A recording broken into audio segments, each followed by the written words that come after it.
Bienvenue dans cette nouvelle édition du Morning News. Au sommaire de l'actualité, le processus électoral en République démocratique du Congo qui préoccupe la communauté internationale. La mission des Nations Unies pour la stabilisation du pays a encouragé toutes les parties prenantes impliquées dans le processus électoral à continuer le dialogue.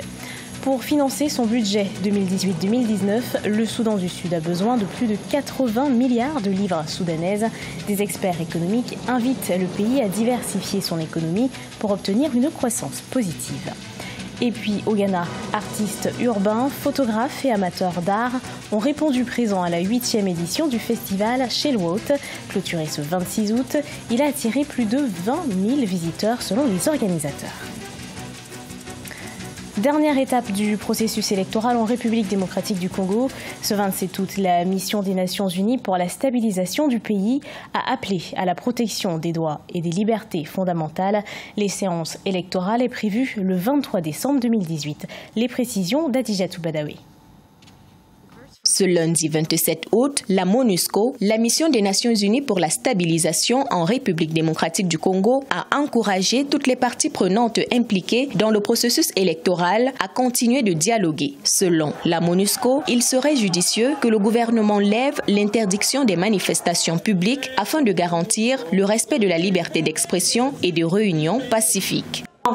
Toute impression que la CENI aurait pu aller au-delà de ses attributions dans l'interprétation de la loi électorale pour déterminer l'éligibilité des candidats aux élections ne ferait que miner la confiance dans l'ensemble du processus. Au lendemain de la publication de la liste des candidats approuvés pour les élections de décembre, l'opposition a promis de faire recours en cas d'irrégularité observée dans le processus électoral. Ces tensions pré-électorales font suite au refus d'accès de Moïse Katumbi sur le territoire national pour le dépôt de sa candidature et à l'invalidité de la candidature du sénateur Jean-Pierre Bemba. Ma délégation estime que la communauté internationale, qui a sa part de responsabilité dans cette situation, doit adopter un langage mesuré et posé pour aider à dissiper cette crise au stade actuel du processus. L'annonce du président Joseph Kabila de ne pas briguer un troisième mandat a quelque peu apaisé les craintes des observateurs congolais. Toutefois, la désignation d'Emmanuel Ramazani Shadari comme dauphin du chef de l'État Joseph Kabila pourrait, selon certains observateurs, permettre au président Kabila d'avoir une mainmise sur le pouvoir en République démocratique du Congo. À l'invitation de son homologue Xi Jinping, le président du Cameroun, Paul Biya, a quitté la capitale Yaoundé ce 28 août pour prendre part au forum sur la coopération sino-africaine qui aura lieu à Pékin du 3 au 4 septembre 2018. Les deux chefs d'État devraient parachever des projets humanitaires et de développement. Plus de précisions avec Corinne Kamseux. La rencontre entre le président camerounais Paul Biya et son homologue chinois Xi Jinping, en marge du 3e sommet du Forum de coopération Chine-Afrique, prévu les 3 et 4 septembre 2018, va renforcer leur coopération. La Chine devrait annoncer son soutien au plan d'assistance humanitaire d'urgence lancé par le gouvernement camerounais dans les régions du nord-ouest et du sud-ouest, un don estimé à près de 1,7 milliard de francs CFA. D'autres accords porteront aussi sur la restructuration de la dette du Cameroun et la coopération judiciaire. Rappelons-le que cette coopération commence par le culturel et dans la formation. Elle s'est étendue par la suite sur des domaines économiques et prêtait davantage le flanc au domaine des infrastructures. Aujourd'hui, vous avez le domaine militaire.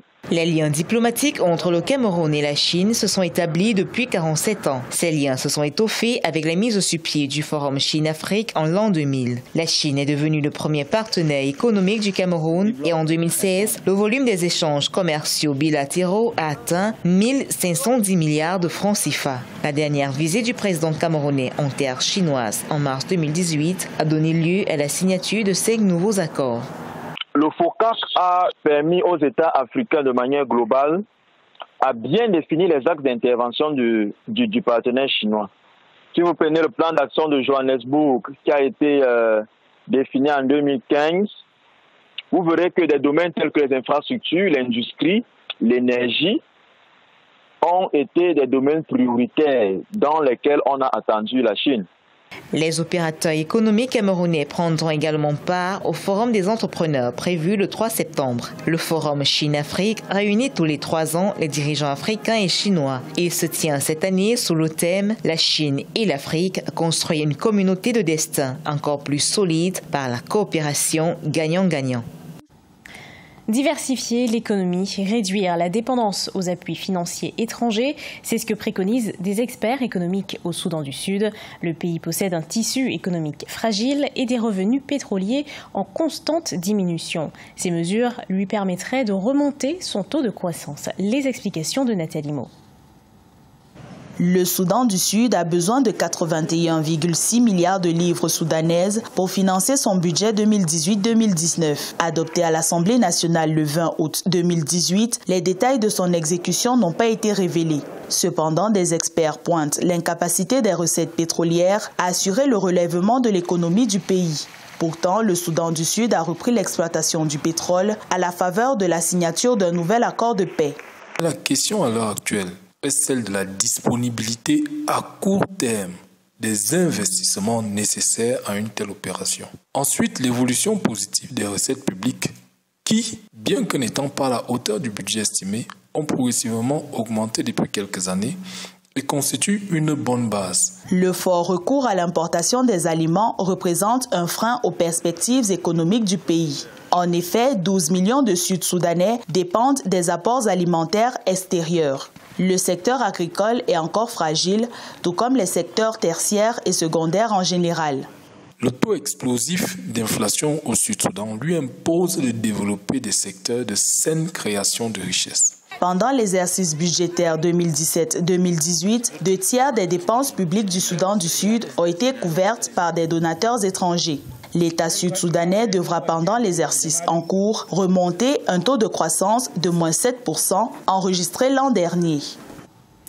Elles se nourrissent d'algues et de méduses et peuvent mesurer jusqu'à 1,20 m de long. Il s'agit des tortues marines. Elles font partie des 11 espèces vivantes menacées de disparition. Au Congo, l'association Renatura fait de leur protection une priorité. Reportage de notre correspondant de Vapanzou. Cela fait 13 ans que Jean-Félix se présente tous les matins sur la baie de Luango dans le département du Kwilu. Son travail, libérer les tortues marines capturées par les pêcheurs artisanaux. En échange, il leur remet du matériel nécessaire à la réparation du filet endommagé par celle-ci. Cette initiative de l'association Renatura Congo a permis de sauver environ 18 000 tortues marines grâce à une parfaite collaboration avec les pêcheurs. On nous a défendu de ne pas actuellement tuer des tortues et on les protège jusqu'aujourd'hui. Ça fait plus de 15 ans de cela. On travaille ensemble avec Renatura pour sauvegarder les tortues. Aujourd'hui, on a compris que vraiment sauvegarder les tortues, pour nous les pêcheurs, les tortues aussi, ça nous aide pour la pêche.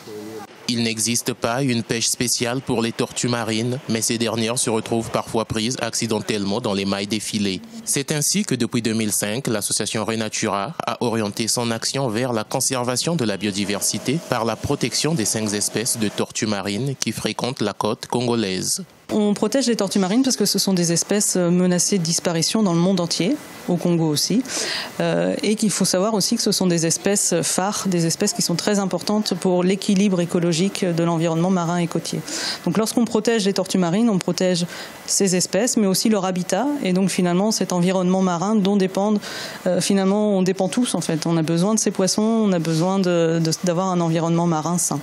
Financée à 66,6% par l'Union européenne pour la période 2018-2020, l'association Renatura apporte aussi un appui aux efforts de l'État congolais pour lutter contre la pêche industrielle illégale. Toutes les tortues marines venant au Congo sont menacées d'extinction. En 1980, la population de tortues luttes était estimée à 309 000 individus dans le monde entier. 10 ans plus tard, elle n'était plus que 100 000.